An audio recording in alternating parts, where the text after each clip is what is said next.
All right, ladies and gentlemen, welcome back to the channel. We're talking about the Las Vegas Raiders tonight. Folks, I just saw this headline at Raiders Minicamp. A hell of a start for Max Crosby, Christian Wilkins, and the defensive line. Guys, the defense is unbelievable. You know, expectations are a little bit high. Right now, the Raiders are returning 9 starters from a defense that allowed less than 20 points per game last season. That was ninth best in the National Football League. But here's the thing, that number shrank to 16 points per game under the 9 games that Antonio Pierce was the interim head coach. Obviously, now he's the official full-time head coach.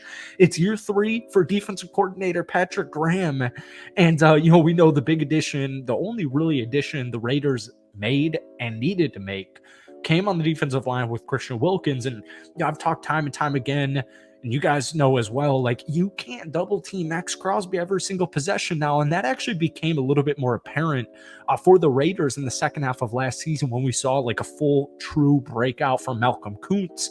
Tyree Wilson was moved to the interior defensive line and everything was just clicking. The Raiders were getting sacks. They were getting interceptions. They were just straight up making plays. So I read a great article from Vic Tafer over at, I think he's with The Athletic, and we're going to be going through some of his notes in tonight's video. But before we do, if you guys enjoy it, be sure to hit that like button, hit that sub button for daily NFL content, along with daily Raiders videos. If we could try and get this video to 100 likes, that would mean the absolute world to me. So, unfortunately, the main headliner all off season has been and is going to continue to be all the way up until regular season game 1, the quarterback battle. So here was a little tidbit that we saw. Neither Aiden O'Connell nor Gardner Minshew had a good day at practice, though O'Connell was the more accurate of the two.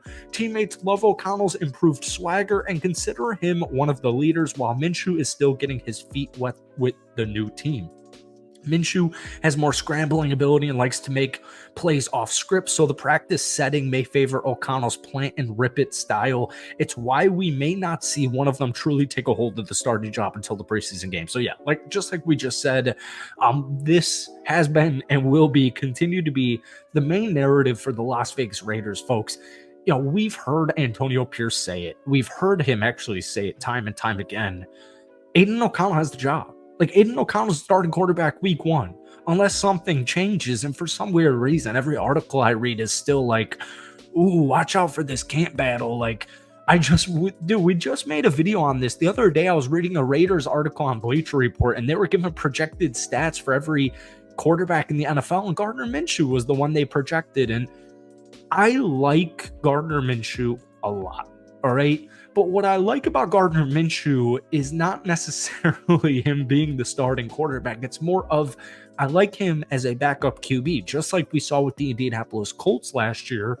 When Anthony Richardson got injured in the 4th game of the first month, Gardner Minshew stepped in, led the team to a 9-8 record, and almost made the playoffs. But I just want Gardner there as insurance and a backup plan if Aiden O'Connell gets banged up or if Aiden O'Connell is actually like trash. Aiden's got really good accuracy. And I know that people like to, kind of nitpick the Raiders' second half season last year. Like, I get it, man. I watched the Chiefs game on Christmas Day. Like, I get it. Gardner Minshew, he didn't, complete a pass outside of the first quarter. But we saw plenty. Like, just to keep it above, I saw plenty to at least be comfortable with Aiden O'Connell being the starter quarterback. Obviously, once they didn't draft a QB in the first round or at any point in the draft.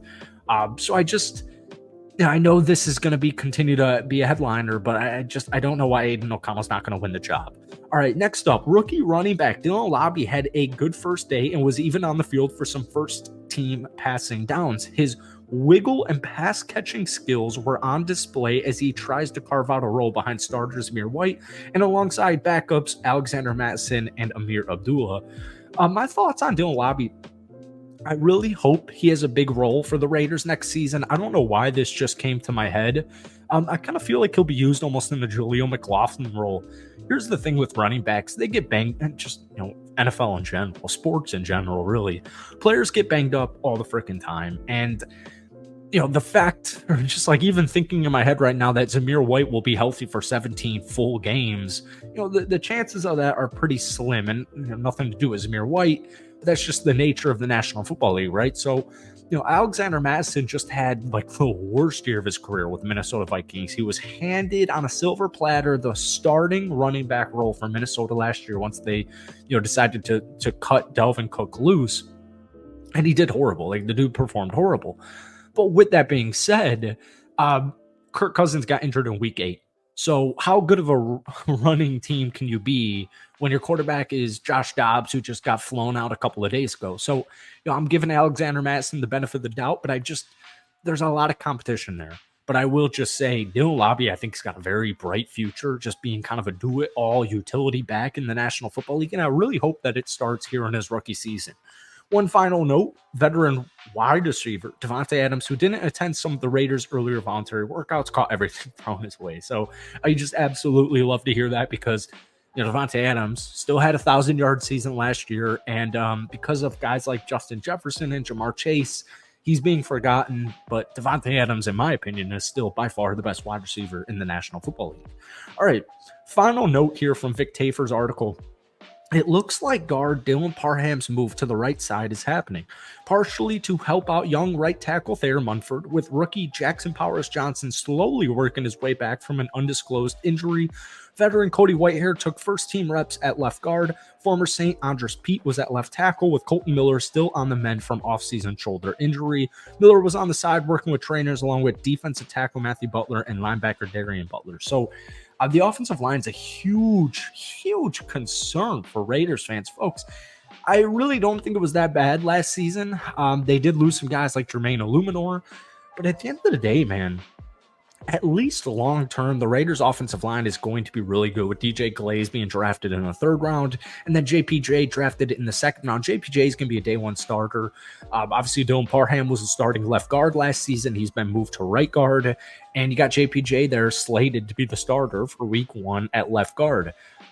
I know there might be some inconsistencies, folks. I just genuinely don't understand how JPJ fell to the 2nd round, but hey, I'm going to take it because he's on the Las Vegas roster. I don't have any concerns with the offensive line. In fact, I loved the addition of Andres Pete. I loved the addition of Cody Whitehair. Even if those guys don't start a game for Las Vegas, they're going to help out. They're going to compete, add competition to your offensive line room. And it's just, in general, competition is good for everybody. And they're also veteran mentors, and they're going to teach the young kids a thing or two, even if they are not a starter. So that's it for today. We'll keep you updated all throughout the week as mini camps continue to go. Thank you guys for watching. Hit that like button, hit that sub button for daily NFL and Raiders videos. And let me know, which rookie are you most excited about this upcoming season down below. Peace.